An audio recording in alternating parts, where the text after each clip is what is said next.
পথাৰত যোৱাকালি ৰাতি যিটো বৰষুণৰ বতাহ হৈছে, এই বতাহত মানে আমাৰ ঠেঙা সমষ্টি অঞ্চলৰ যিবিলাক ধান খেতি আছে, গোটাই খেতি ধান মানে একদম পকি গৈছে। পকি মানে যোৱাৰ পিছত বতাহে একদম মাটিত পেলাই দিছে, গোটাই ধান পেলাই দিয়াৰ পিছততো পানী বেজি গৈছে। পানী দুই একদিনৰ ভিতৰত যদি দিন ভাল নহয়, তেনেহ'লে পানীটো ধানবিলাক গেজাই যাব, নষ্ট হৈ যাব। তেতিয়া চৰ অঞ্চলৰ মানুহৰ বহুত ক্ষতি হ'ব।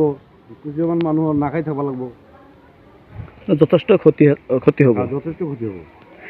চৰকাৰ তথা কৃষি বিভাগক কি দাবী জনাব? কি ক'লে? চৰকাৰ তথা কৃষি বিভাগক কি দাবী জনাব?